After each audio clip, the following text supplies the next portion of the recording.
Bluebeard, as retold by Edric Vredenberg.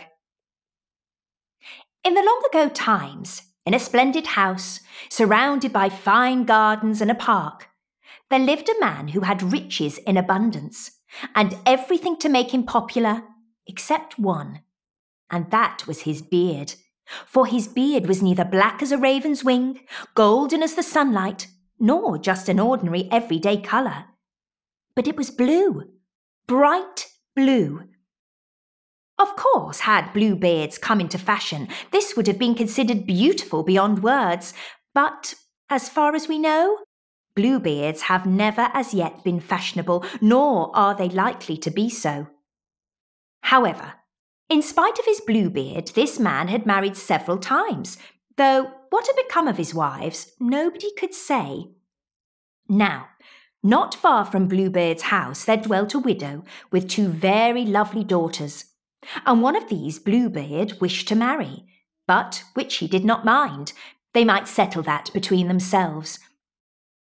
Neither of these girls had the least desire to have a husband with a blue beard, and also, not knowing the fate of the other wives, they did not like to risk disappearing from the world as those had done. But, being very polite young women, they would not refuse Bluebeard's proposals outright. The younger said, "I would not for a moment take away Sister Anne's chance of marrying such a wealthy man," while Sister Anne declared that, although the elder, she would much prefer to give way to her sister. And so it went on for some time. Then Bluebeard invited the widow and her daughters to spend a week with him, and many of their neighbours he also invited. Most sumptuous was the entertainment provided for them. Hunting and fishing expeditions, picnics and balls went on from morning till night, and all the night through, so that there was not time even to think of sleep, only feasting and pleasure the whole week long. So well indeed did the younger sister enjoy this, that by the end of the week she began to think perhaps after all her host's beard was not so very blue, and that it would be a fine thing to be the mistress of such a magnificent mansion and the wife of such a rich husband. And so, not long afterwards, there was a grand wedding, and the widow's younger daughter became Mrs. Bluebeard. About a month later, Bluebeard told his wife that he must leave her for several weeks, having to travel on business. "While I am absent, my dear," said he, "invite your relations and friends and enjoy yourself just as you please in entertaining them. See, here are my keys, the keys of the rooms and of the chests where I keep my money, my gold and silver plate and my jewels. Unlock rooms and chests and use freely what you will. This small key," he added, pointing to quite a little one, "is the key of the door at the end of the lower landing. You will not need to use this at all. In fact, should you open that door, or even put this key into the lock, I should be dreadfully angry indeed. I should make you suffer for it in a terrible way." Then Bluebeard bid his wife goodbye and departed.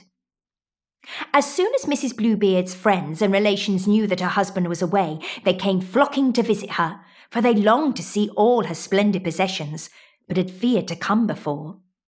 They could not enough admire the magnificent apartments, and ran from one to another praising everything they beheld. But the young wife heeded nothing they said or did.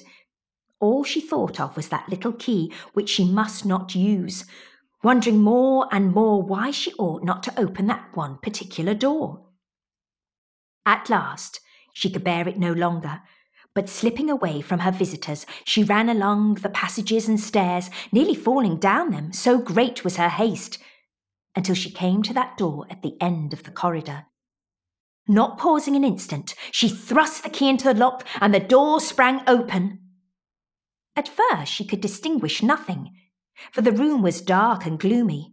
But then, all of a sudden, she knew what had become of Bluebeard's other wives, for there they lay in a long straight row, all dead. She stood horrified for a moment or two, gazing at the pale faces and long hair spread out around them. Then picking up the little key which she had taken from the lock but dropped in her fright, She hastily quitted the room, shut and locked the door, and ran to her own chamber to calm herself before returning to her guests. But she was unable to rest for an instant, so dreadful were her feelings. Then, with terror, she noticed that on the key there was a stain. She wiped it with her handkerchief. But alas, it was blood that would not be wiped away. She washed the key and rubbed it and scraped it and polished it, but all to no purpose. If she succeeded in cleansing one side, the mark came out on another, for the key was enchanted. That same evening, Bluebeard returned saying he had met the man whom he was wanting to see, and so the long journey was unnecessary, and he was rejoiced to be at home again. Next morning he called for the keys. His wife brought them to him, but not the little one. That she left behind. Bluebeard noticed this directly and sent her to fetch it. Trembling and white as a sheet, she was forced to give it into his hand. "Ha! What is this?" he cried. "What is this stain that I see?" His poor wife trembled still more and could not speak. "Wretched woman!" shouted Bluebeard. "You have used this key. You have unlocked the door of that room at the end of the passage. You shall die." In vain did his wife plead with him to spare her, kneeling before him with tears streaming from her eyes. "You shall die," he cried again, more savagely than before. "Let me have a few moments alone to prepare for death." "Half a quarter of an hour, but not a moment longer," he replied, and left her. The poor young woman hastened to a room at the foot of the turret stairs where was her sister Anne, and called to her. "Sister Anne! Sister Anne! Look from the tower window!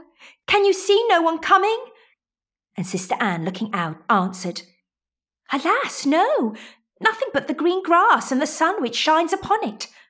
Bluebeard shouted from below that the time was almost up. "Sister Anne! Sister Anne! Look once again! Can you see no one coming?" whispered the young wife, wringing her hands. Her brothers, she knew, were to visit her that day. If only they would come in time. "Alas, no," Sister Anne replied. "I see a cloud of dust, but it is only a flock of sheep on the road." But now Bluebeard bawled out so loudly for his wife to come down that the whole house shook. Sister Anne, tell me, is no one coming?" "I see 2 horsemen afar off," cried Sister Anne. "I will beckon to them to hasten hither." But Bluebeard would wait not a moment longer, and nearly dead with terror his wife descended, still entreating him to spare her life. He would not, however, give heed to her prayers, and was just brandishing his sword so that it might come down straight and true upon her slender neck, when the door burst open and 2 young army officers came rushing in, whom Bluebeard recognised as the brothers of his wife. He swiftly fled, but they speedily followed, and for his many crimes slew him then and there. All his wealth now belonged to his widow, and she gratefully rewarded her brothers by purchasing them commissions in the army. She settled a large sum of money upon her sister, and after a while she married again, and with a good husband lived a happy life. The end.